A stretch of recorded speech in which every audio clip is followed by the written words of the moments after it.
Marry my daughter, or go to prison. His answer was no. The old man couldn't do that. The first time Theodore Ashworth demanded that August Kessler marry his daughter, there were 8 people in the room. 2 lawyers stood silently at the foot of the bed, rain lashed against panes of glass 12 meters high, and a silence so sharp that it felt as though shattered glass were hanging suspended in the air. The billionaire was dying in the way powerful men so often died, surrounded by people, at tremendous expense, and furious about it. His hospital bed had been moved into the largest room in the Ashworth estate, amid machines that hissed softly, and a medicinal smell that couldn't quite overpower the scent of fading authority. August hadn't come because he wanted to. He had come because of the file Ashworth's men had placed on his desk 3 days earlier, a chain of transactions he had never made, yet every page carried his signature, enough to make him appear, in the eyes of the law, to be the sole mastermind behind an operation he hadn't built. He entered the room with the composure of a man accustomed to standing in the heart of danger, but beneath that calm exterior, he was thinking about his 8-year-old son asleep at home, about the inhaler waiting on the bedside table, and about the promise he had made to himself that he would never teach his child that a person's dignity could be bought outright. Yet the most powerful man in the room looked him directly in the eyes, and, in a low, dry voice that sounded like a sheet of paper being torn in half, said, "Marry my daughter, or go to prison." For 1 second, no one moved, and August, who understood what prison truly meant better than anyone else in that room, not merely 4 walls, but a child growing up without a father and an empire falling into the hands of wolves, felt his heart slow down instead of beating faster, because that was the strange thing about real catastrophe. Sometimes it didn't arrive as panic. Sometimes it came as a clarity so cold and absolute that it sent a shiver through the soul. If you'd also like to know what happens next, please press the like button to support this story. Don't forget to share it with those who enjoy stories filled with drama and emotion like this one. And subscribe to the channel today so you won't miss the episodes still to come. In that single second, August heard the rain more clearly than he heard his own heartbeat. And then he heard his own voice, so calm that it stunned the entire room into stillness. Speak a single word. No. It wasn't a growl, and it wasn't a challenge. Only one word placed in the middle of the room like a stone falling onto a sheet of ice, dry, hard, and final. Theodore Ashworth didn't blink. One of the 2 lawyers standing at the foot of the bed shifted slightly, and the paper in his hand trembled once, almost imperceptibly, as though even he couldn't believe what he had just heard. Conrad Holloway, the man standing in the corner with the bearing of someone accustomed to watching others bow their heads, let out a quiet laugh, the kind of laugh people used to tell the whole world they had just heard the most foolish thing imaginable. August knew exactly what prison meant. He had waited every hour of the past 3 days, ever since the file had been placed on his desk. He had pictured the day Teddy would have to grow up without him beside him. He had imagined the empire he had built being torn apart by Holloway and men like him.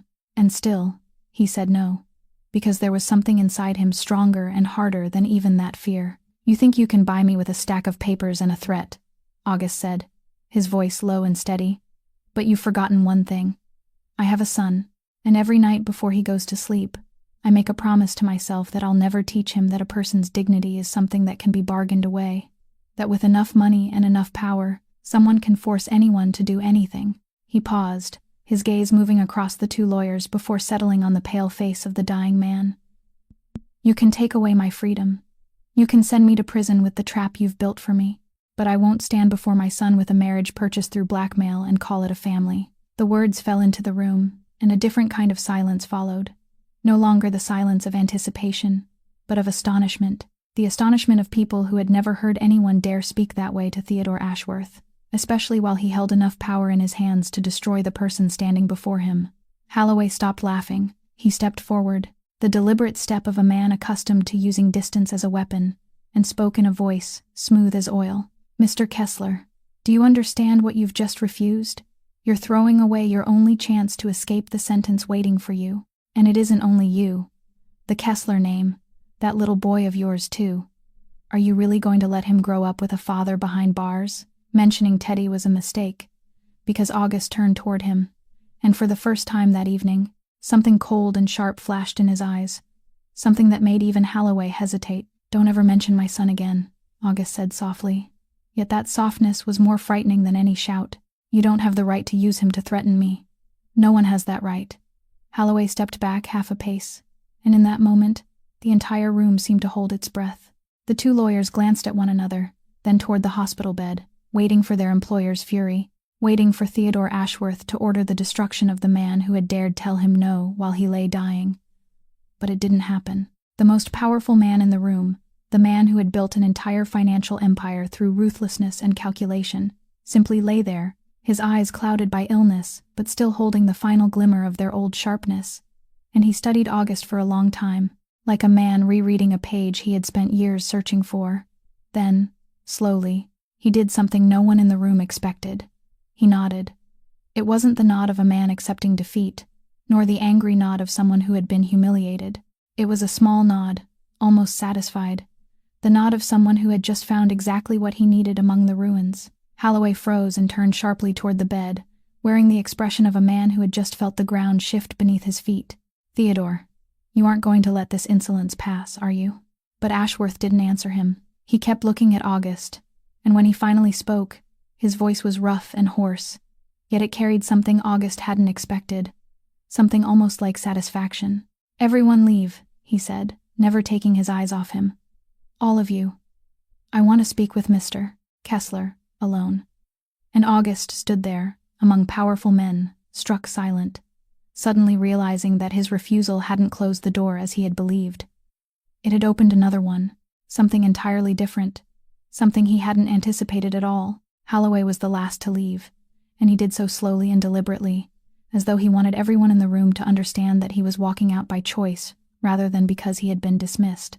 Yet when the heavy wooden door closed behind him, that dry click sounded like the ending of one thing and the beginning of another. Now only two men remained in the vast room. August stood upright in the center, while Theodore Ashworth lay in the hospital bed amid the machines that hissed softly, with an immense distance and the unending sound of rain stretching between them. August didn't sit down.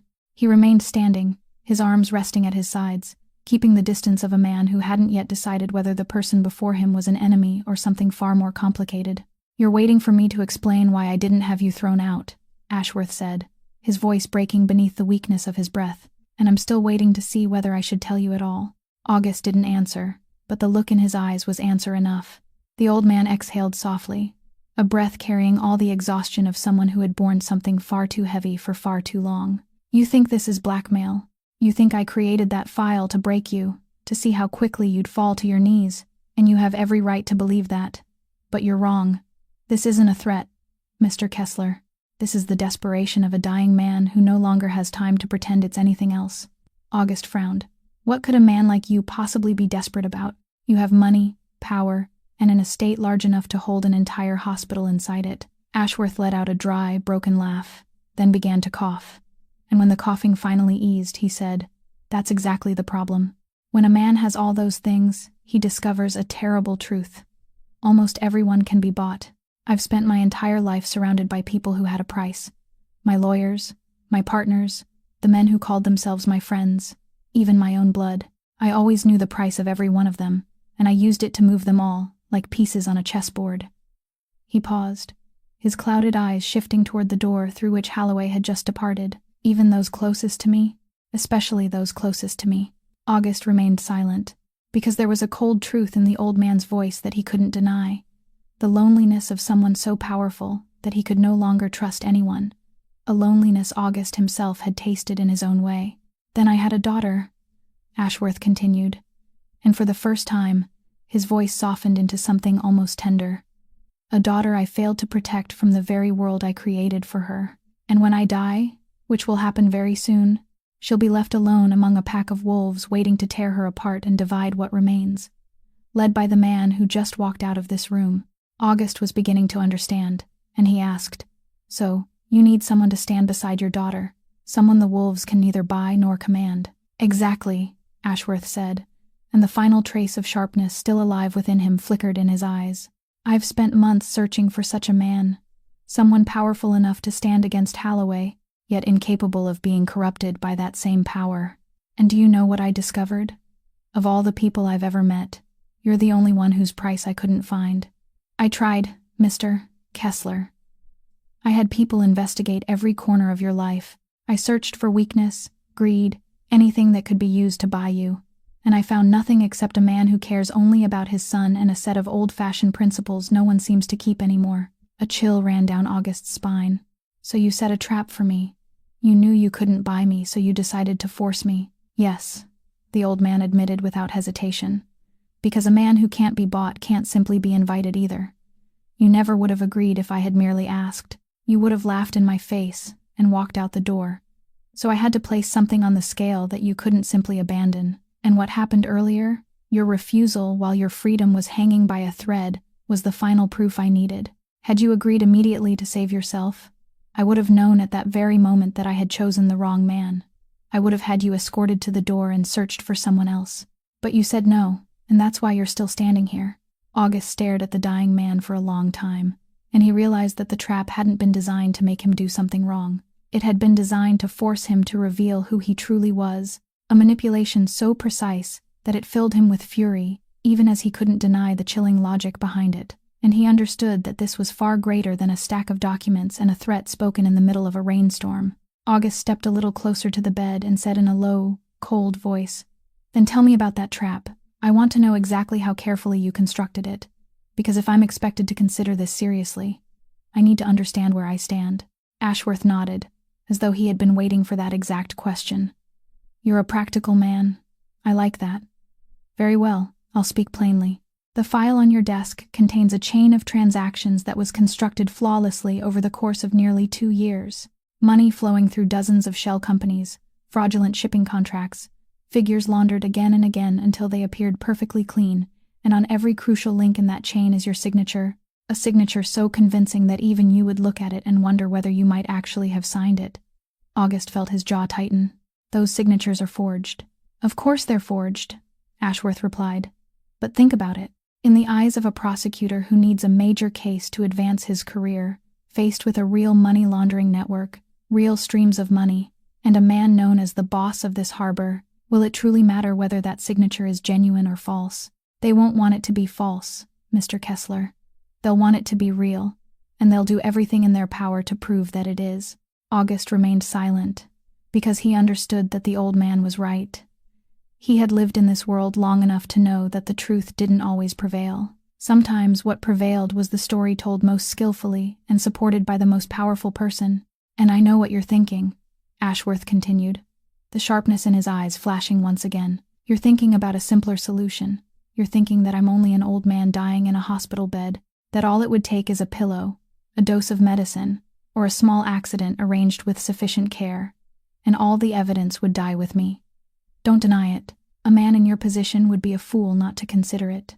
August didn't deny it. He simply looked at him.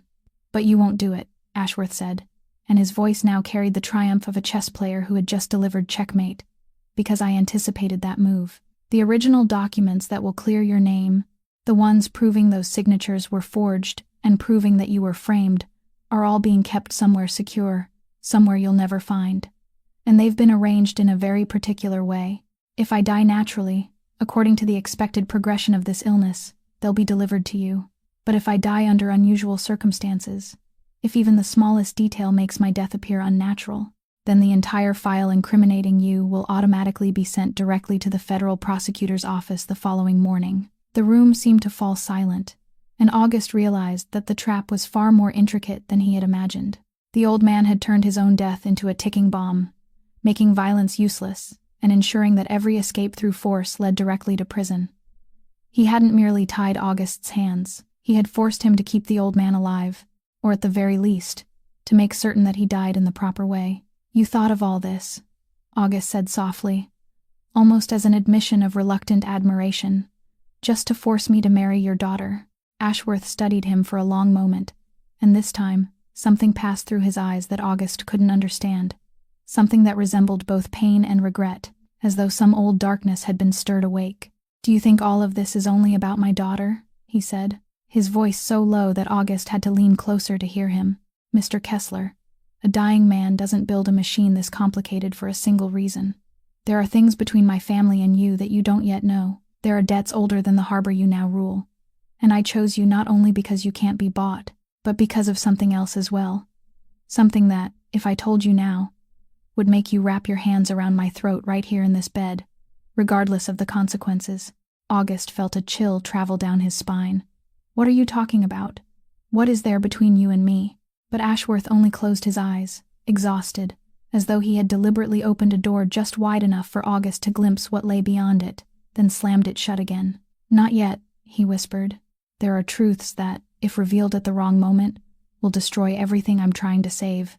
Keep that question with you, Mr. Kessler. The time will come when you'll receive your answer, and when it does, I can only hope you're strong enough not to let it destroy both you and my daughter. And August stood there amid the soft hiss of the machines and the rain beating against the glass, feeling the dilemma tighten not only around his throat, but open into a dark abyss beneath his feet, a secret whose existence had just been revealed to him, yet which he wasn't permitted to touch. And he understood that no matter which path he chose, his life had already been bound forever to the dying man before him in a way he couldn't yet fully comprehend. August left the sick room with his thoughts weighed down, and when he stepped into the long stone corridor of the estate, he saw her. The daughter around whom this entire enormous machine had been set in motion, standing beside a towering window overlooking the rain-soaked garden with her arms folded across her chest. Rosa Ashworth looked nothing like the image August had imagined of a billionaire's pampered daughter. There was no weakness in her, no trace of the spoiled softness of someone who had always been indulged. Only a cold stillness, and the posture of a woman who had learned that remaining guarded was the only way to survive inside her own home. She turned to look at him, her eyes sharp and weary, and the first words she spoke weren't a greeting, but a warning. So, he's finally found him, the man who's going to play the role of my husband. Let me guess. What did my father use to force you? Money? Power? Or something filthy enough to make a man like you bow his head? August raised an eyebrow. You speak as though you don't want any part of this. Rosa let out a quiet laugh with no trace of amusement in it. Want it? Do you think any woman would want to be treated like an asset in a will, married off to a stranger merely to satisfy the obsession with control of an old man who still has to arrange everyone else's life even while he lies dying? No, Mr. Kessler. I don't want this. No one in this house has ever asked me what I wanted. August understood at once that the woman standing before him was a prisoner just as he was. The only difference was that her prison had held her for far longer, and with a bluntness that surprised even him, he asked, "Why you? Why would your father go to such lengths merely to protect you?" An ordinary heir wouldn't require anything this extreme. The question touched something inside her, and for a brief moment, the cold shell around rose. In the eyes of the people in this family, I'm an inconvenience that needs to be removed.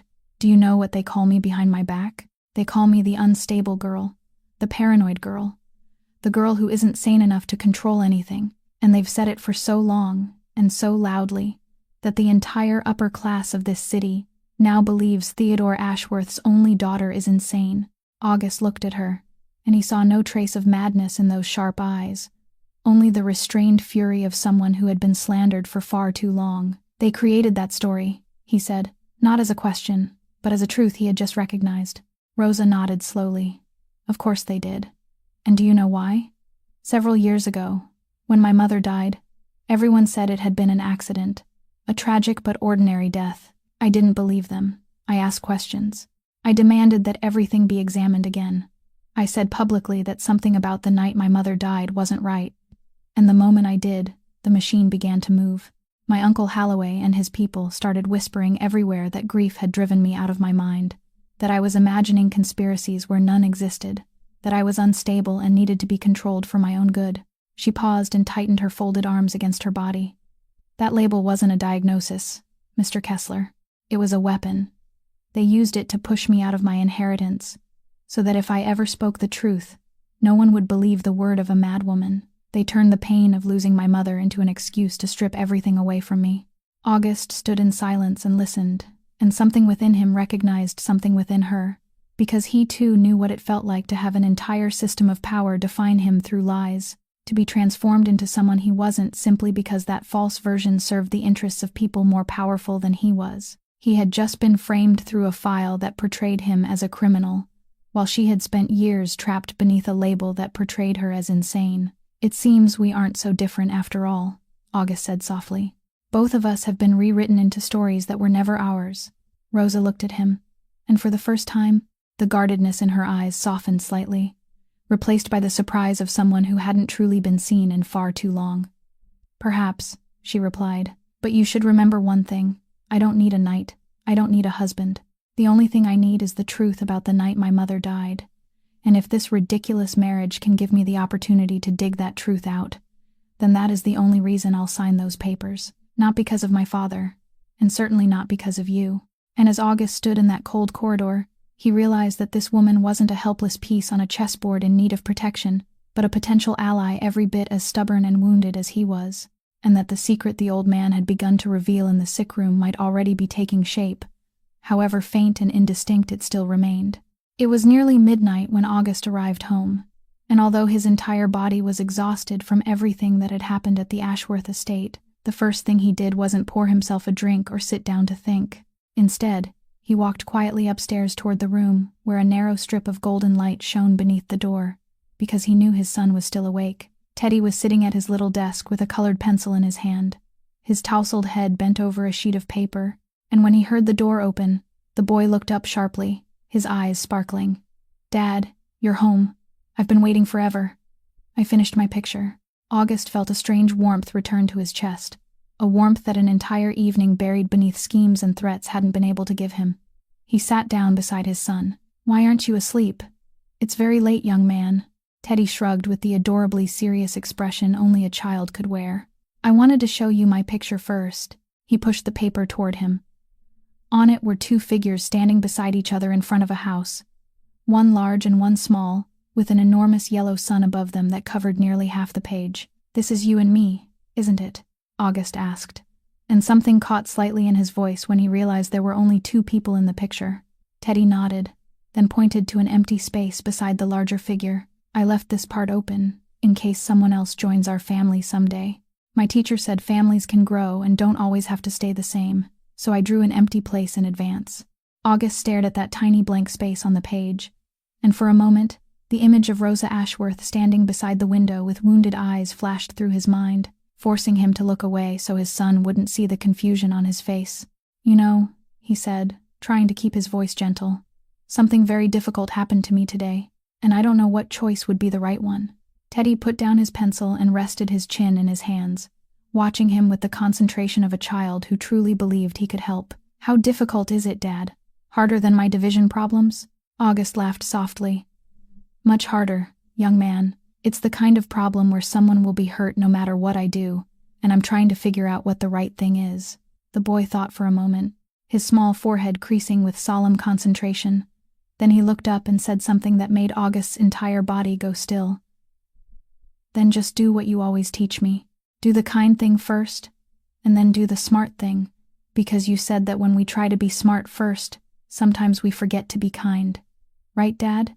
Those words, the very words August had taught his son since before the boy was old enough to understand their full meaning, were now spoken back to him in Teddy's clear, innocent voice, sinking into his heart like a gentle but razor-sharp blade. All evening, August had been surrounded by calculations about what was clever, how to escape the trap, how to keep the old man alive or ensure that he died in the proper way, about moves on a board and the price of every choice, and he had nearly forgotten the simplest question of all. What was the kind thing to do? He thought of Rosa, the woman who had been slandered as insane, offered in marriage like a piece of property, and left to stand alone against an entire pack of wolves inside her own home. He thought about what would happen if he refused and walked away. He wouldn't merely go to prison and leave Teddy without a father. Rosa would also be abandoned for Holloway to tear apart. And August realized that the decision he had kept treating as a gamble for survival possessed another dimension, one he had deliberately refused to see. "You're absolutely right, Teddy," he said softly, reaching out to smooth his son's tousled hair. "Tonight, you just taught me the very lesson I once taught you. Now go to sleep. It really is late." The boy grinned and obediently crawled beneath the blankets, and only a little while later, his breathing had grown slow and even in the peace of childhood sleep, leaving August sitting beside the little desk, staring at the picture with its carefully reserved empty space. And for the first time since the file had been placed on his desk, the dilemma inside him was no longer merely a question of winning or losing, freedom or prison. It had become something far deeper, a question of what kind of father he wanted to be in the eyes of the child who trusted him completely. The following morning, August returned to the Ashworth estate, and this time he didn't come as a man who had been driven into a corner, but as someone who had made his decision. The old man was sitting propped against his pillows, visibly weaker than he had been the day before, but his eyes sharpened when August entered, and he didn't need to ask. He could read the answer on August's face before August even spoke. "I'll do it," August said, "but you need to understand exactly why, because if you misunderstand my reasons, everything that comes next will fall apart." Ashworth gave a slight nod. "Go on." August stepped closer to the bed. "I'm not doing this because I'm afraid of going to prison. If only my own life or freedom were at stake, I would choose prison rather than allow you to control me. I'm doing it for 2 reasons. The first is my son. I don't want him to grow up without a father, and I also don't want him to see his father abandon someone who needs help, simply because saving himself would be easier." The old man listened in silence, and August continued, his voice growing lower. "And the second reason is that yesterday, you revealed something. You said there were old debts between your family and me, a truth that would make me strangle you if you told me. I can't live the rest of my life without knowing what that is. So I'll remain in this game, not only to escape the trap you created, but to dig out the truth you're hiding." Something passed across Ashworth's face, something that resembled both satisfaction and fear. "You truly are the man I need," he whispered. "But you should be careful about what you uncover, Mr. Kessler. Some truths, once dragged into the light, can never be buried again." August didn't allow himself to be shaken. "I have conditions," he said. "This will be a marriage on paper. I'll take the legal role of husband required by your will. I'll play my part properly before the court, before the family, and before Holloway. But you and I will understand that this is a contract, not a real marriage, and I want a termination clause written into it from the beginning. When everything has been settled, when your daughter is safe and the trap involving those documents has been neutralized, I'll have the right to leave without any remaining obligations." Ashworth nodded slowly. "Agreed. My lawyers will prepare everything exactly as you require. The termination clause will be written directly into the contract, with nothing concealed." But at that very moment, another voice came from the doorway, Rosa's voice. No one knew how long she had been standing there listening. "Wait," she said, entering the room with her back straight and her eyes cold. "If this concerns me, then I have conditions of my own, and both of you are going to listen." Ashworth looked at his daughter with an expression that was both weary and guarded, while August turned toward her, somewhat surprised by her appearance. Rosa didn't look at her father. She looked directly at August. "I understand perfectly well that this marriage is an arrangement. I have no illusions about it. But if I'm required to carry your name on official documents, then I want something in return. I want to use this marriage, and the new position it gives me within the family, to uncover the truth about the night my mother died. And I need you, with your power and your resources, to help me do it." August studied her for a long moment, and he realized that her purpose and his own, though born from 2 different kinds of pain, were pointing in the same direction, toward the same secret buried somewhere inside this house. The realization made him wary, yet it also stirred a strange sense of understanding within him. "So both of us are entering this to find the truth," he said quietly. "The only difference is that you're searching for the truth about your mother, while I'm searching for the truth your father is hiding about me."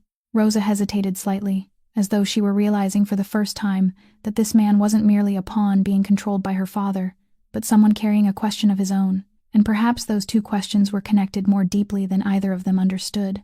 Ashworth lay between them, looking from one to the other, and something difficult to name gleamed in his eyes, as though he had just witnessed something he had arranged himself, yet could no longer fully control. "All right," August finally said, and he extended his hand toward Rosa, not toward the old man.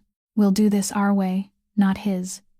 You search for your truth, I'll search for mine, and we'll protect each other until we both have what we need." Rosa looked at the outstretched hand, the hand of a stranger whom fate had suddenly bound to her life. Then she reached out and took it. Their handshake was firm, dry, and decisive. The handshake of 2 reluctant people forming an alliance not because of affection, but because they understood that only by standing together would they have any chance of surviving and uncovering the truth. And when their fingers separated, they both understood that this gamble now had 2 players on the same side, even though neither of them yet dared to trust the other completely. The wedding took place only 2 days later, in a small sitting room in the eastern wing of the estate, with no flowers, no music, and no guests. Only an official who had been brought there quietly, a thick stack of documents that both August and Rosa had carefully read line by line, including the marriage termination clause on the final page, and several carefully selected witnesses. Among them was a man August had brought with him, tall and broad-shouldered, somewhere in his 40s, with a face as still as stone and eyes that missed no movement in the room. And August introduced him to Rosa with only a few words. "This is Bishop, the only person in my world whom I trust completely. From now on, he'll be watching over you as well." Bishop gave her a slight nod. He didn't smile, but neither was there any contempt or cold scrutiny in his gaze like the looks Rosa had grown accustomed to receiving inside this house. Only a calm attentiveness, as though he were silently judging whether the woman about to enter August's dangerous world possessed enough strength to remain standing. Rosa understood that in a world filled with people capable of betrayal at any moment, the fact that August trusted only one man said everything about his loneliness, and she committed Bishop's name to memory, as though it were one of the few landmarks in a foreign land. Theodore Ashworth was brought in by wheelchair, so frail that he was almost nothing more than the shadow of the man who had delivered his ultimatum on that rainy night. Yet he had still insisted on being present, insisted on witnessing with his own eyes the final move of his life being completed, and from the rasp in his breathing, from the way the machines had to follow him even into this room, everyone understood that his remaining time was now being measured in days rather than months. When the official reached the part asking whether the two of them agreed to bind themselves to one another, the small room fell into a strange silence, and for the first time since entering this arrangement, August turned and truly looked into Rosa's eyes, not with the passing glance of two people negotiating terms, but with a gaze that was direct and unguarded. He had prepared himself to find resistance there, contempt, or at the very least the defensive coldness she always wore around herself. But what he encountered was something entirely different. It was a loneliness so naked that he almost had to look away. A loneliness he recognized instantly, because it was identical to the one he kept hidden beneath the armor of his own power. In the moment their eyes met, something passed between them that no words could have expressed. She saw in his gaze the burden of a man carrying both a child and an empire on his shoulders without ever being permitted to fall. And he saw in hers the unhealed wound of a woman who had lost her mother and been branded insane by her own family. Two wounds recognized each other, not as two people in love, but as two survivors of separate shipwrecks who had suddenly realized they were clinging to the same piece of wood. Both were unsettled by that silent recognition, and both quickly looked away as though they had revealed something they had sworn never to expose. "I do," August said, his voice low and dry. "I do," Rosa repeated, surprised to find that her voice didn't tremble. They signed their names, one signature beside the other, and before the ink had even dried, it was finished. The man who had been driven into a corner by a fabricated file was now officially Theodore Ashworth's son-in-law, the husband required by the will, and someone who had stepped fully into the center of the storm. From his wheelchair, Ashworth watched with weary satisfaction, then quietly motioned for Bishop to come closer, and whispered something into the silent man's ear that no one else could hear. A secret exchange that briefly caught August's attention, though he had no chance to consider it further. When everything was over, Ashworth looked up at the two of them and spoke in a voice so weak it nearly dissolved into the air. "Good. Now I can rest a little easier. But both of you must listen carefully. I don't have much time left, and once I'm gone, the wolves won't wait even a single day. They'll attack immediately, so you must move faster than they do, be stronger than they are, and most importantly, trust each other even when everything around you says that you shouldn't." The words sounded like a prophecy, and in the silence that followed, both August and Rosa felt one thing with absolute clarity. This quiet wedding wasn't the end of anything.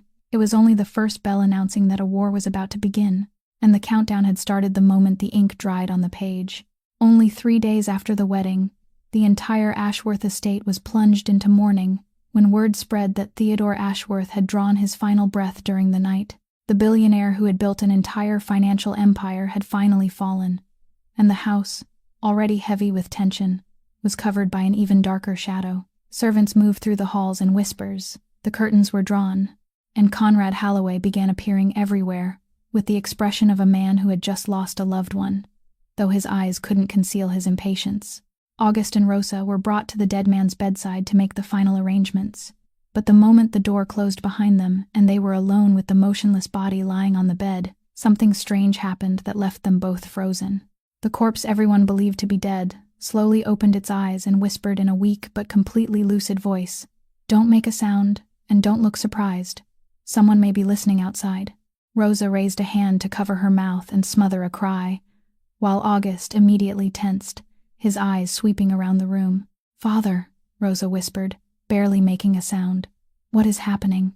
Ashworth closed his eyes again and remained perfectly still in the posture of a dead man, then spoke so softly that they both had to bend close to hear him. "I'm not dead, at least not tonight. What I need now isn't a real funeral, but a mirror.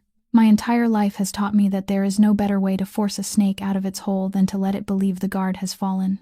August understood immediately, and the realization left him both astonished and reluctantly impressed by the old man's cunning mind. "You're setting a trap for the traitor," he said quietly. "You're pretending to be dead so you can force him to act." "Exactly," Ashworth whispered.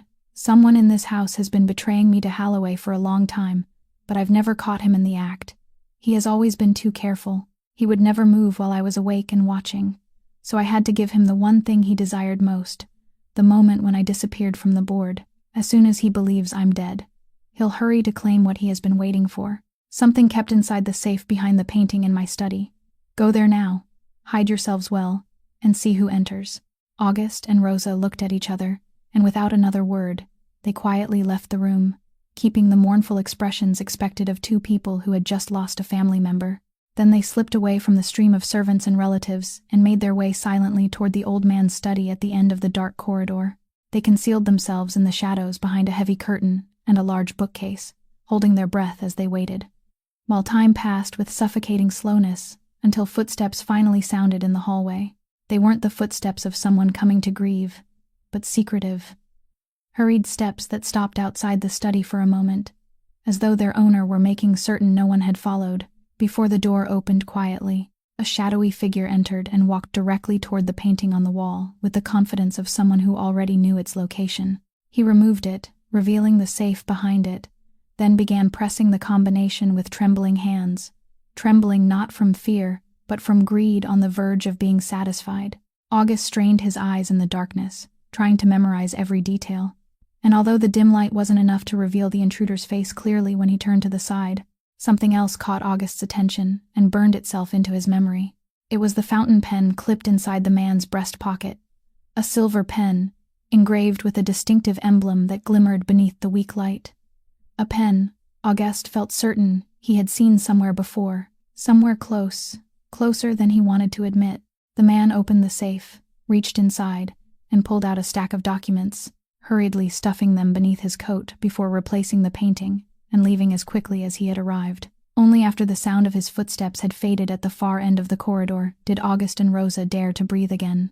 Both of them were trembling, not from fear, but because they had just watched Ashworth's trap close with exactly the precision he had intended. The traitor had taken the bait and had left behind a clue with his own hands. Rosa turned toward August and whispered, "Did you see his face clearly?"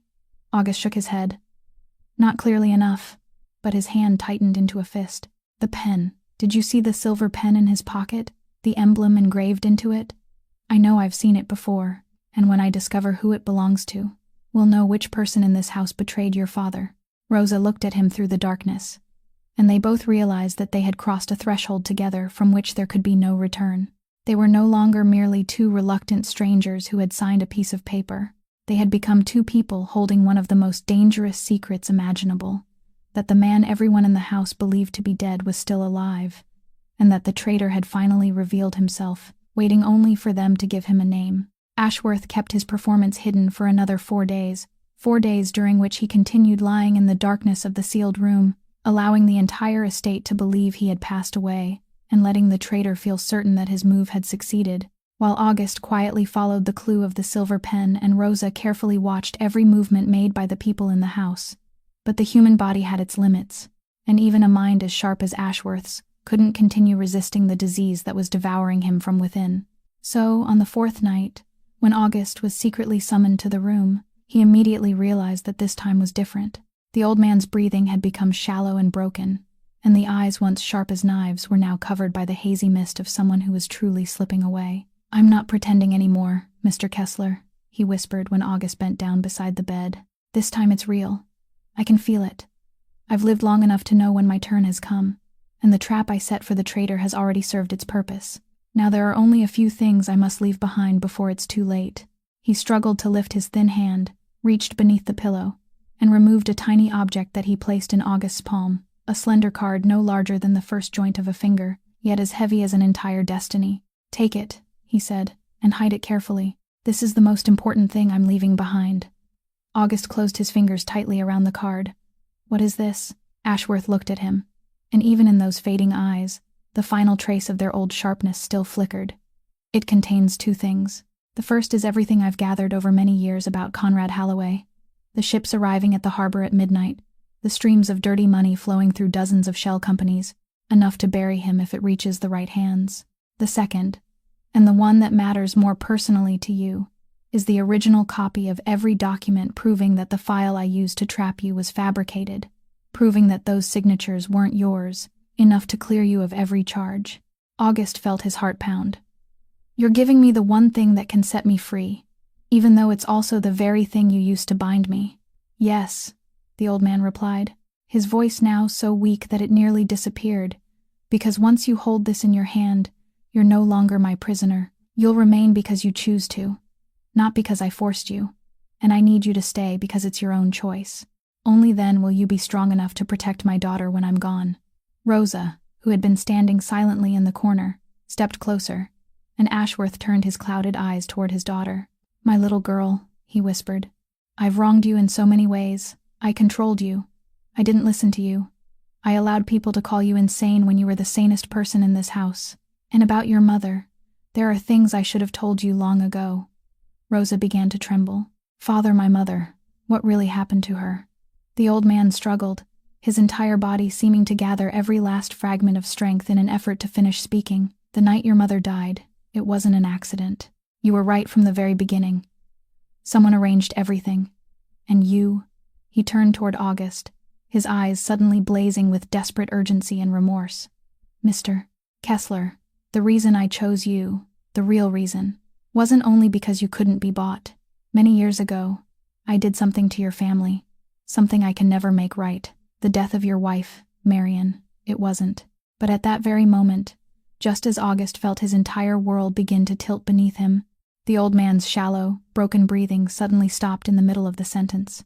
The hand gripping August's loosened, and the eyes that had burned with such urgency only seconds before became still, leaving the unfinished words suspended in the air like a blade that had never completed its fall. August knelt there, the card clenched tightly in one hand and the old man's cooling hand held in the other, his entire body trembling not from grief, but from a terrible question that had been opened before him and then abandoned forever. Marion's death, the death of his wife, the woman he had always believed had been killed in an attack meant for him, was somehow connected to the man who had just died, and August would never hear the full truth from Ashworth's own lips. Rosa placed a hand on his shoulder, and together they remained silent beside the body that had now truly stopped breathing. In that heavy stillness, August looked down at the card in his hand and understood that the answer to the question tearing open his chest might be hidden somewhere inside that tiny object, and that Theodore Ashworth's real death hadn't ended anything at all. It had opened an abyss deeper than anything August had ever imagined. Only a few days had passed since Theodore Ashworth's funeral when Holloway came to see August, and he did it exactly as a man accustomed to controlling every situation would, not by arranging a public meeting, but by appearing at the precise moment August was alone in the old man's study, as though he had calculated every minute to ensure there would be no witnesses. "Mr. Kessler," he said, calmly lowering himself into the chair across from August without waiting to be invited, "I believe the time has come for the two of us to speak like adults, without poor Theodore lying between us and making everything more complicated." August didn't answer. He merely watched him with cold eyes, and Holloway smiled, the smile of a man convinced that every card was already in his hand. "You're an intelligent man, so I'll speak plainly. You're trapped in a situation you never chose, with a file hanging over your head, a false marriage to a woman everyone in this city knows isn't normal, and an empire beginning to shake beneath your feet. But I can make all those problems disappear." August raised an eyebrow slightly. "How?" "Through a very simple exchange," Holloway replied. "You withdraw. You end that ridiculous marriage, step aside, and allow everything belonging to Ashworth to return to the place where it rightfully belongs. In return, the file threatening you, all those forged signatures, will disappear as though they never existed. You'll be free. You'll keep your empire at the harbor. You'll go home to your son, and live the rest of your life as though none of this ever happened. August remained still for a moment, and in that silence, he wasn't considering the offer. He was considering the man sitting before him. Then he realized something that made him calmer than he had expected. If killing him had been easy, Holloway wouldn't be sitting there bargaining. He needed August to withdraw voluntarily or destroy himself legally. He didn't need him dead, because August was too powerful a name at the harbor, and any suspicious death would immediately raise questions. Worse for Holloway, it would trigger the very federal investigation he was trying to direct toward August. Once August was dead, the fabricated file would lose all its value. There would be no mastermind left to blame, and the light of the investigation would turn back upon Holloway's own network. With that understanding, August looked up, his voice steady as stone. You know, not long ago, another man sat exactly where you're sitting now and placed a choice before me, marry or go to prison. And I said no. Now you've come offering a gentler escape, a price wrapped in prettier paper, but it still leads through the same door, one that requires me to betray myself, and my answer remains the same. No. The smile vanished from Holloway's face, and for the first time, his false courtesy cracked open to reveal what lay beneath it. You're making a mistake you'll regret, he said, his voice dropping into a warning. You think you're being noble by protecting that girl and the Ashworth name, but allow me to show you the future you're choosing. When I win, and I will win, nothing of the Ashworth name will remain. Theodore's daughter will always be the madwoman no one believes, cast aside without a place in this world and without an inheritance. And then there is your son. That boy will grow up, and one day he'll understand that his father had the chance to give him everything and threw it away because of his own stubbornness. He won't inherit an empire. He'll inherit the consequences of your foolish choices. August felt anger rising inside him, but he didn't allow it to reach his face. He only looked directly at Holloway and spoke in a voice that was quiet but sharp. You think you're threatening me with the future of our children, but you don't understand what you're talking about. There are things a child can inherit that are worth more than any empire. One of them is the memory of a father who dared to stand upright when he was driven into a corner. What you want me to leave my son in exchange for safety is the lesson that enough fear can make a man sell anything, even himself. And that is the one legacy I'll never leave him. Holloway rose to his feet. His face had returned to its familiar coldness, but something new now lived in his eyes. The recognition that this man truly couldn't be bought or frightened. And that was exactly what made him dangerous. Very well, he said as he walked toward the door. You've made your choice. Then remember that this game is far from over, and those who believe they can't be broken are often the ones who suffer the hardest fall. Then he left, abandoning August alone in the study with the card still hidden close against his body, and the unmistakable feeling that the line had finally been drawn, and that the war had only just begun.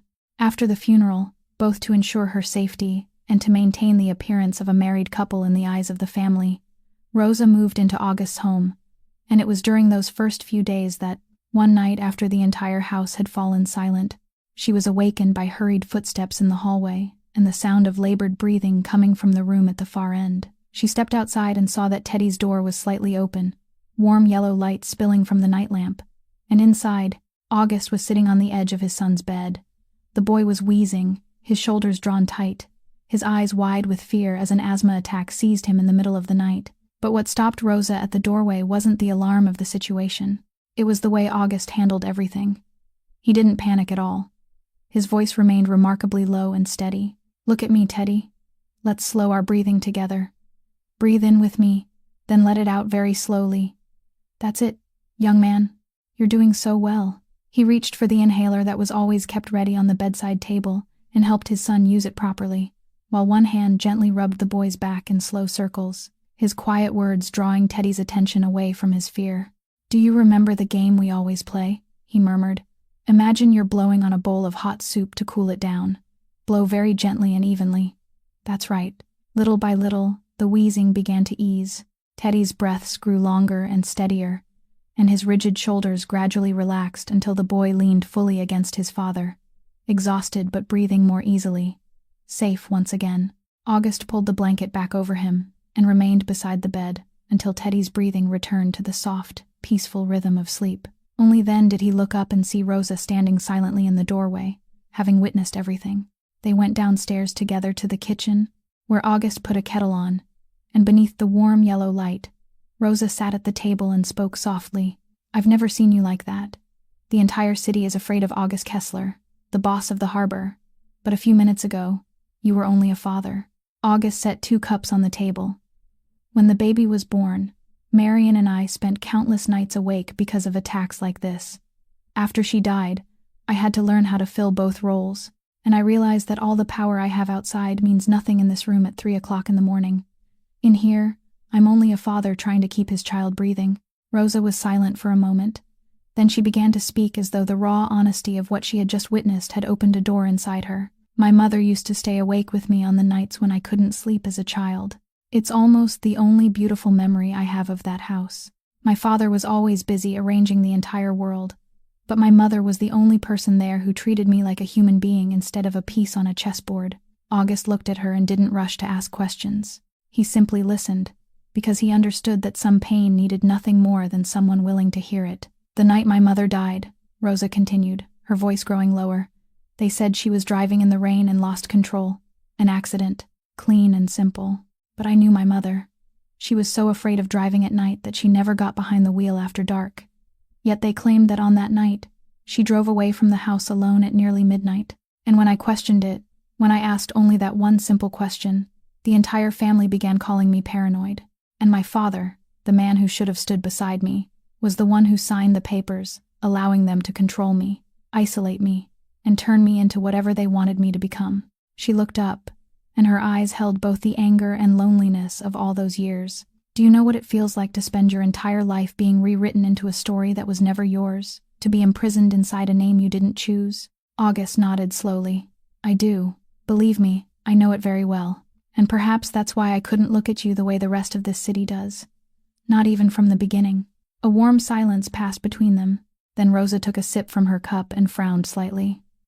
"I have to be honest. For a man who makes coffee this badly, you're surprisingly good at taking care of a child." August let out a quiet laugh, a genuine laugh, a sound that felt unfamiliar even to him after so many days of tension. "That isn't coffee, it's tea. And the fact that you confuse the two says far more about your taste than it does about my ability to make a drink." Rosa laughed as well. And in that warm kitchen in the middle of the night, 2 people who had been bound together only by a piece of paper and 2 separate purposes suddenly realized that something else had begun to grow between them, something fragile but real, a trust that no contract could ever put into words. And both of them understood in silence that to survive the war ahead together, that fragile trust would be the very thing that kept them standing. In the days that followed, a vague uneasiness began creeping through the house, because certain details kept leaking out in ways no one could explain. The moves August and Rosa discussed in private always seemed to be anticipated by Holloway. A secret meeting with a potential witness was cancelled at the last moment because the other party had somehow found out. And August, a man who never allowed emotion to cloud his judgment, began to suspect someone within his own inner circle. Naturally and painfully, that suspicion fell upon Bishop, because Bishop was the only person permitted to attend most of those conversations. The man August trusted above everyone else, and the one who knew the greatest number of secrets. So when August told Rosa in a low, heavy voice that he feared Bishop himself had betrayed them, she saw more than anger in his eyes. She saw the pain of a man who was about to lose the last person he still believed he could rely on. But Rosa didn't believe it, and she had her reasons. Throughout the past several days, she had quietly noticed that whenever she walked alone through the deserted parts of the house, there was always a shadow somewhere behind her, silently keeping watch. A door that should have been locked would be left open for her. A quiet warning would come at exactly the right moment, allowing her to avoid crossing paths with Holloway. Slowly, she began putting the pieces together. That night, she went to Bishop and asked him directly, "You've been secretly watching over me all this time, haven't you? It was you." Bishop studied her for a long moment with calm, unwavering eyes, then nodded. "You're more observant than I thought. Yes, it was me. But not in the way you're thinking." He lowered his voice. "On the night before Mr. Ashworth drew his final breath, he summoned me and gave me an assignment. I was to protect you at any cost. He said you were the person the wolves most wanted removed, and he made me swear that I would watch over you without allowing you to know, so you could continue acting naturally." Rosa fell silent, because that meant that even in his final moments, her father had still been weaving threads of protection around her. The words he had whispered to Bishop at the wedding, the exchange August had briefly noticed, had been these instructions: But if that's true, Rosa said, then who has been leaking everything to Holloway? Who was the person who opened my father's safe that night? At that very moment, August entered the room. He had heard the final part of their conversation, and his face carried the conflict of a man who had wrongly accused the most loyal person in his life. Yet in that same instant, as though Bishop's words had opened a door inside his mind, August suddenly remembered the detail he had forced himself to memorize on the night he hid behind the curtain, the silver pen clipped inside the intruder's pocket, the emblem engraved upon it, and he froze when he finally remembered where he had seen it before. Elliot Reyes, August breathed, his voice turning rough with astonishment and bitterness. My personal attorney. It was him. That silver pen was a gift I gave him last year to thank him for his many years of service. I had that emblem engraved on it myself. The entire room fell silent, and August felt a chill travel down his spine, because Elliot Reyes wasn't a distant acquaintance. He was the man who drafted every one of August's contracts, the man who sat beside him in every important meeting, the man who possessed every legal secret belonging to his entire empire, and the very person August had trusted to examine the fabricated file Ashworth had used to trap him. That explains everything, Bishop said slowly. An attorney has a legitimate reason to be everywhere, to hear every discussion, and to handle every document. He was the perfect person to serve as Holloway's eyes and ears without ever arousing suspicion, and he was clever enough to direct everyone's attention toward me. August clenched his fists. Now I understand why Holloway has always been one step ahead of us. He didn't need to guess. Everything was being reported to him by the very hand I trusted most. Rosa looked at the two men and spoke quietly but firmly. Then we mustn't let Reyes know that he has been exposed.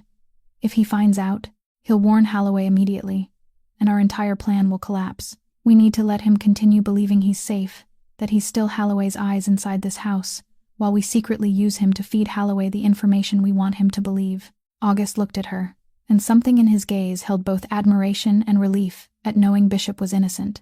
You're right, we've just lost a hidden traitor, but we've also gained a double agent, and this time, we're the ones controlling him.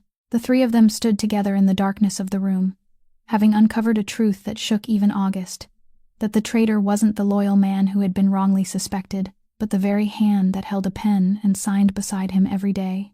And they understood that the game had entered a new stage, one more dangerous than before, but also the first that had begun to tilt in their favor.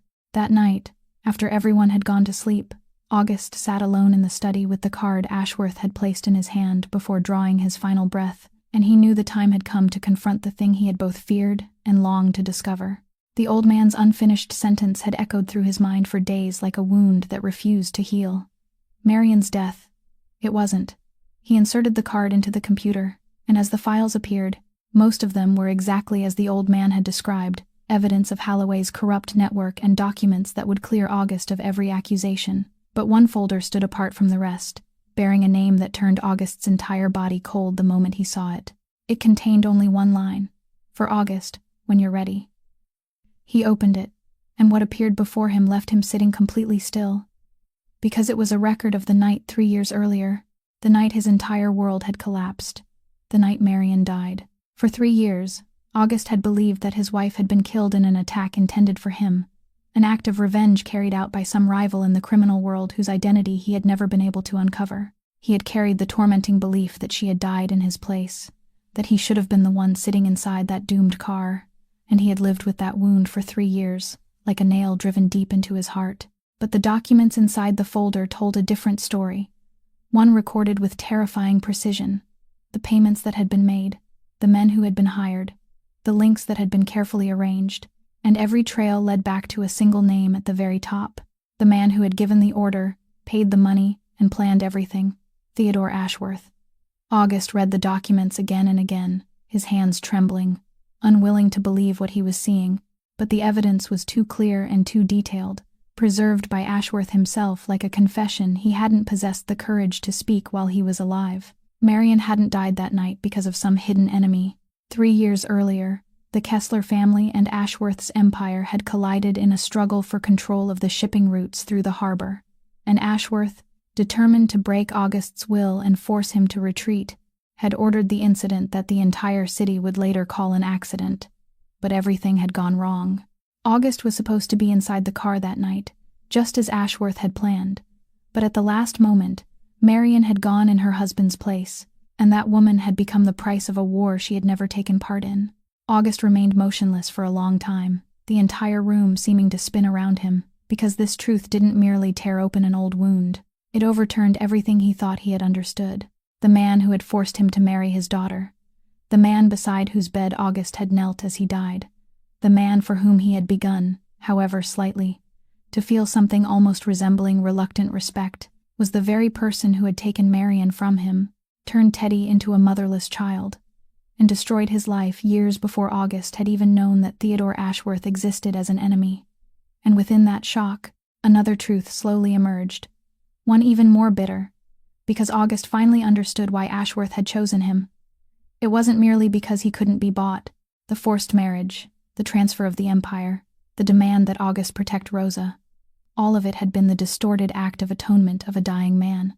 Ashworth couldn't return the wife he had taken from August, so he had tried to give him something else instead: freedom from the trap, a position of power, and the daughter he loved more than anything, as though binding August's fate to Rosa's could somehow repay a small portion of the guilt he had carried for 3 years. It was a selfish form of redemption, carried out in the only way a man accustomed to manipulation knew how, by continuing to arrange other people's lives even from beyond the grave.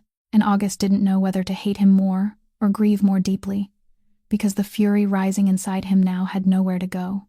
The enemy he had finally discovered was already buried deep beneath the earth, beyond the reach of every form of revenge. He lowered his head into his hands in the darkened room, and for the first time since the night Marion died, August Kessler wept, not with the tears of weakness, but with the grief of a man who had just discovered that an entire painful chapter of his life had been written by the hand of the very man he was now replacing. And he understood that the truth he had uncovered, just as the old man had warned him, could never be buried again once it had been brought into the light. Rosa found him there near dawn, still sitting in the darkened study with the screen glowing before him and the face of a man who had just walked through hell.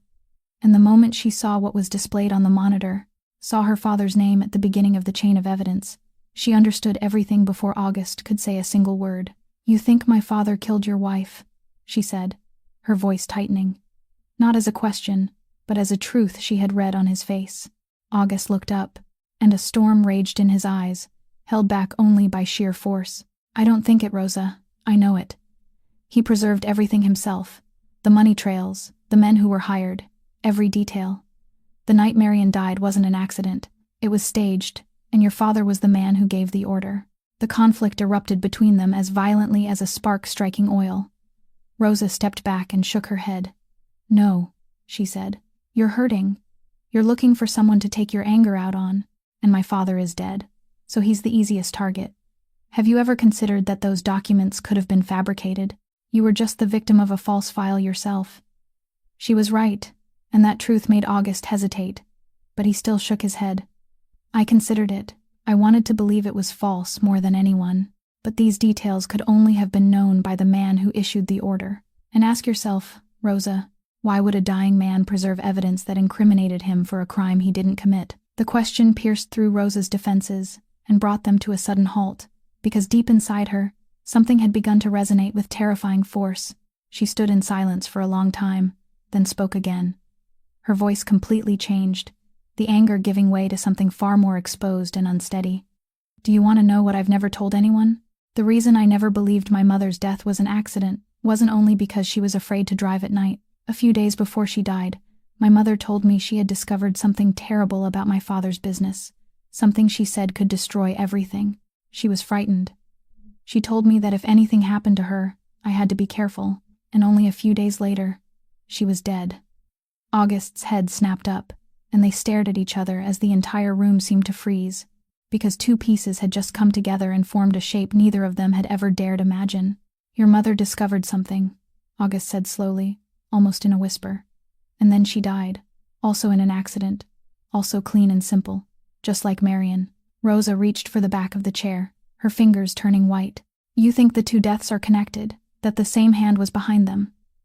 "I think," August interrupted, his voice low and heavy, "that your father was a man willing to arrange the death of anyone who stood in his way, including my wife. And the terrible question we both have to face now is this: if he could do that to Marion, what would have stopped him from doing the same thing to his own wife, to your mother?" when she discovered something that could destroy him. Rosa staggered, and for a moment August thought she might collapse, but she didn't.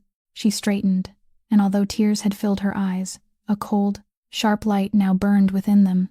"My entire life," she said, her voice trembling but resolute, "I was controlled by that man.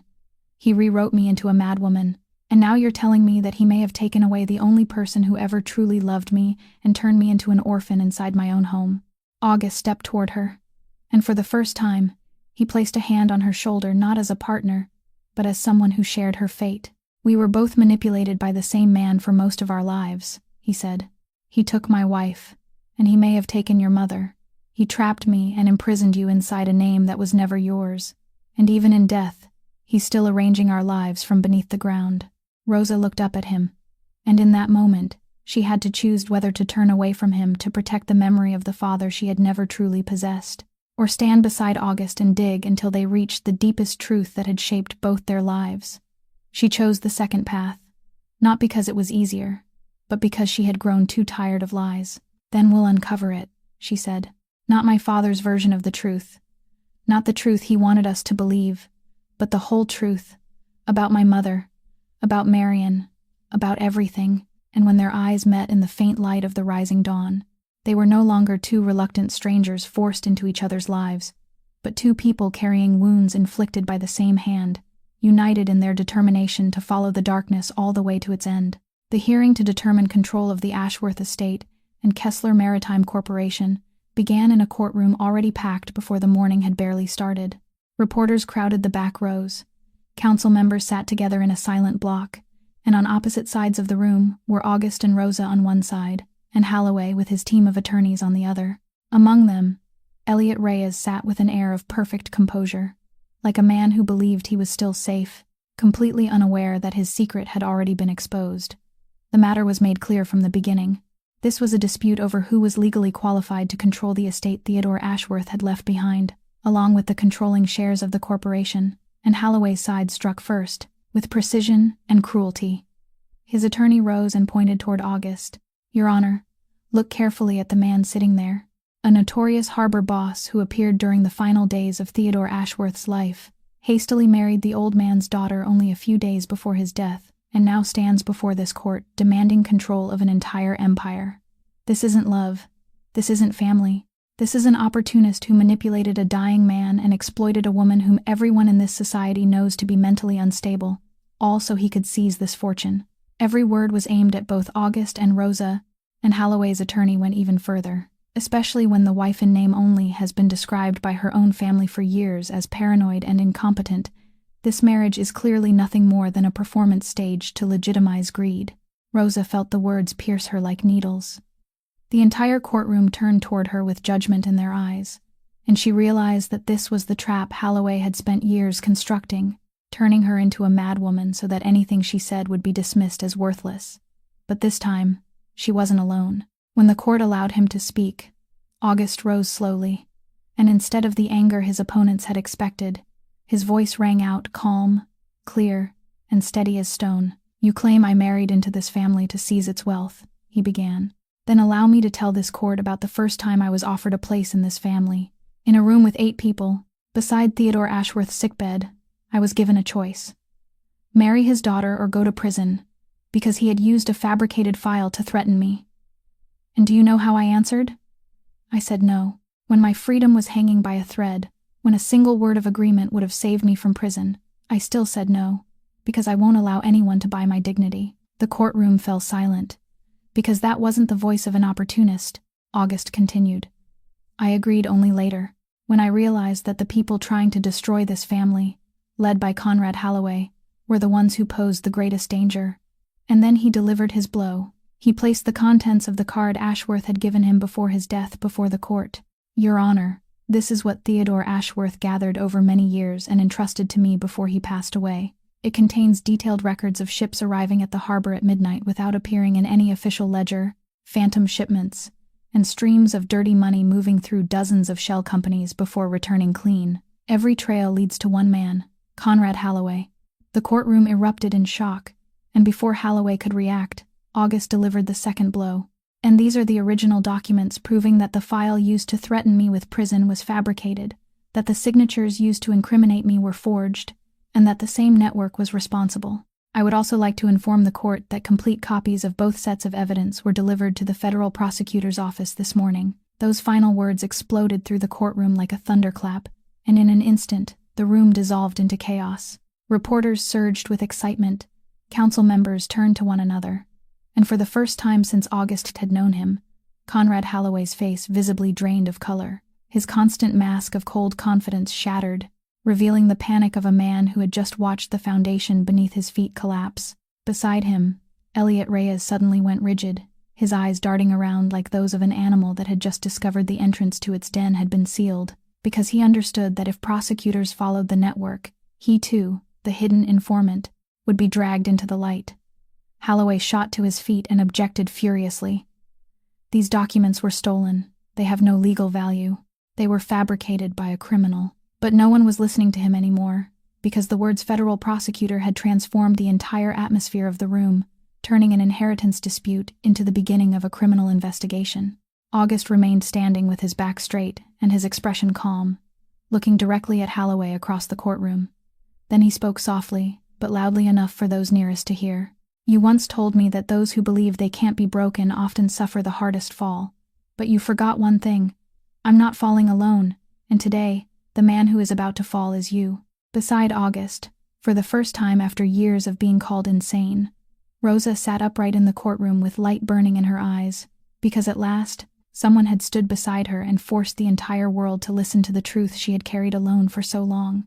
Before the courtroom had even begun to settle after August's explosive revelation, the attorney representing him and Rosa rose and requested permission to present one final piece of evidence. And once again, the entire room fell silent, because what was introduced was an audio recording Theodore Ashworth himself had left behind and entrusted to an independent notary, with instructions that it remain sealed until after his death, with its origin and date fully authenticated.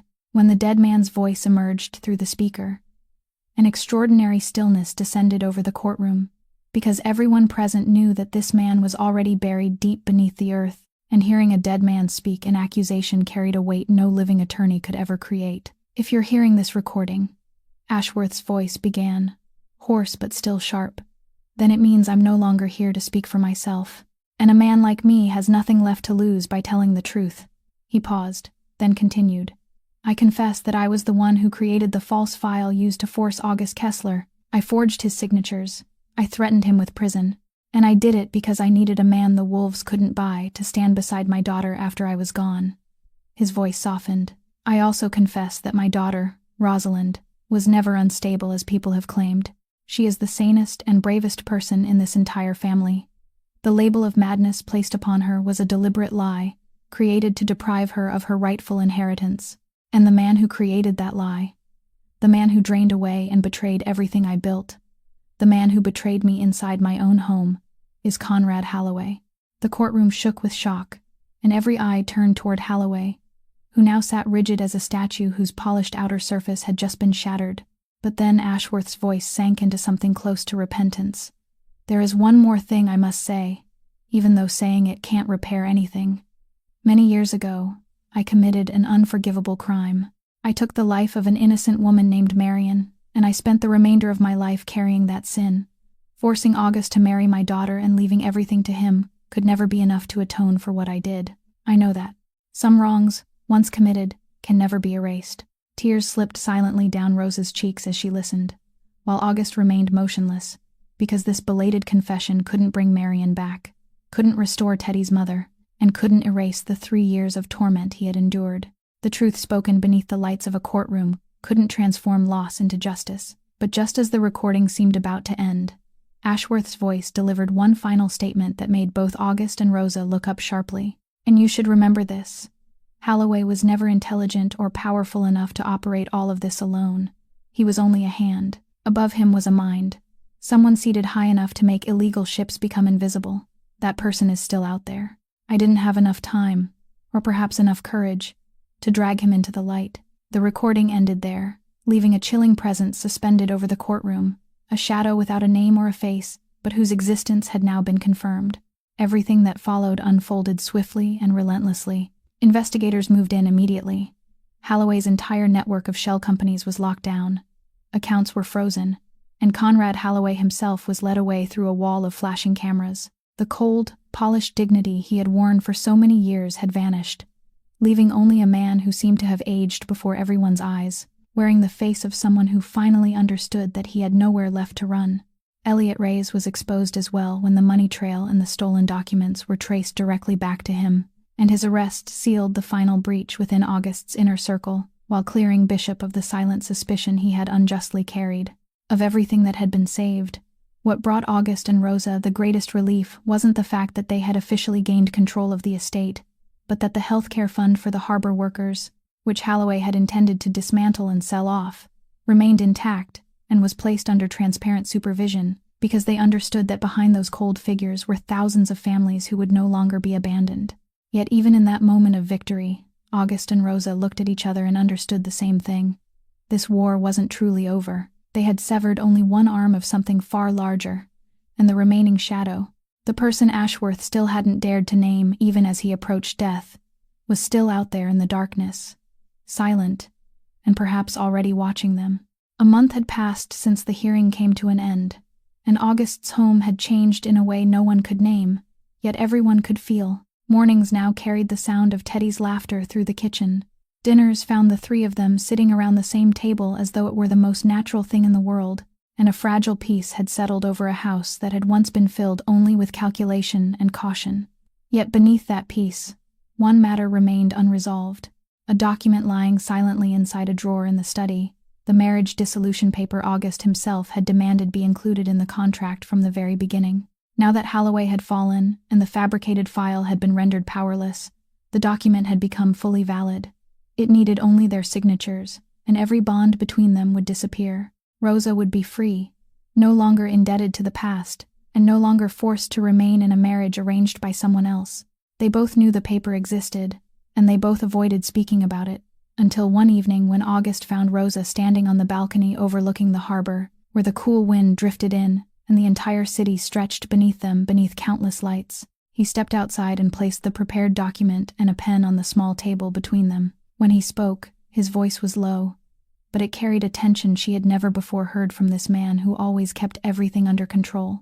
I promised you from the beginning that once everything was settled, you would be free, and I'm a man who keeps his word. The papers are ready. Nothing can force you to remain anymore. No trap, no will, no dead man. Rosa looked at the document, then at him, and asked softly, "So you want me to sign it?" And then August did something his entire life of power had never taught him to do. The man who could silence a room with the slightest lift of an eyebrow, the man an entire city feared, the man who had never needed to beg anyone for anything, now laid down the only weapon a proud man truly possessed, his pride itself. "No," he said, and the word escaped him as though it had been imprisoned for far too long. "No, I don't want you to sign it. I don't want you to leave."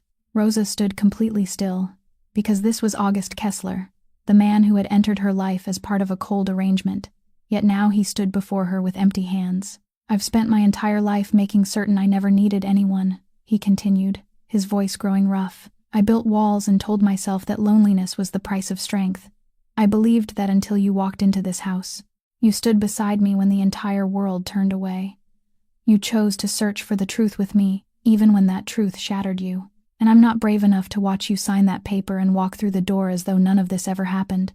He paused, then said the most difficult words of all. "I'm not asking you to stay because of a contract, a debt, or anything I can use to force you. I'm only standing here with nothing in my hands and asking whether you want to remain. Not because of your father's will, not because of the shadow still waiting somewhere outside, but because of me." Rosa felt her heart slow in the same way August had once described the first rainy night, but this time, the terrible clarity didn't take the form of disaster. It took the shape of something she hadn't dared name throughout the past several weeks. She placed her hand on the document and gently pushed it aside without signing it. "You're asking whether I want you to let me go," she said, "and my answer is no." She watched his shoulders lower, as though an enormous burden had finally been lifted, then continued. "No more contracts. No more wills written by dead men arranging our lives. No shadow outside will be what binds us together. If we begin this, then we begin again from the beginning. For real, as two ordinary people. not as pieces on someone else's chessboard. August looked at her, and the corner of his mouth lifted. Then, allow me to do what I should have done from the very beginning, instead of letting your father arrange everything, he said, a rare note of teasing entering his voice. Miss Rosalind, would you have dinner with me tomorrow evening? Just dinner. No lawyers, no documents, nothing except the two of us. Rosa laughed. A true laugh, clear and relieved. The first laughter to rise from the deepest part of her heart after so many years of living inside a name that had never belonged to her. On the condition that you aren't allowed to prepare the drinks, because I still haven't forgotten that thing you called tea. August laughed too, and at that exact moment, Teddy's innocent, mischievous voice called from inside the house. Are you two standing out there laughing together again? I can hear everything. If you're planning to do something I'm going to find weird, I'm going inside to watch the movie first. They both turned and saw the boy peeking through the doorway, his hair tousled and his eyes sparkling. Rosa laughed until tears filled her eyes, while August shook his head and called back, Go inside and watch the movie, son, Teddy answered. Okay, but Miss Rosa will still be here tomorrow, right? The innocent question silenced both adults for a moment. Then Rosa walked toward the doorway, bent down until she was level with the boy, and said, I'll still be here, Teddy. I'm going to stay. Standing there on the high balcony overlooking the city, between a man who had just surrendered all his pride and a little boy who had simply asked whether she would remain, Rosa finally understood what all the pain and conflict had been trying to teach her. Sometimes the thing that saves us doesn't arrive gently. Sometimes it comes disguised as disaster, wearing the face of an ultimatum, spoken on a rainy night and a marriage forced upon us. Sometimes it demands far too much and appears when we least expect it. But when it is real, when at last it is truly real, it no longer feels like a rescue. It begins to feel like home. And if the story of August and Rosa has touched your heart, please subscribe to our channel, like, and share so you can listen to many more moving and captivating stories every day. How do you feel about their journey? Had you been in their place? Would you have possessed the courage to say no as August did, or the strength to rise and search for the truth as Rosa did? Please leave a comment and share what you feel from the deepest part of your heart, because we're always grateful to hear every emotion you choose to share with us. Thank you for listening to this story until its final moment. We wish you and your loved ones abundant health, a joyful life, serenity, and peace each day. Goodbye for now, and we'll see you again in the stories still to come.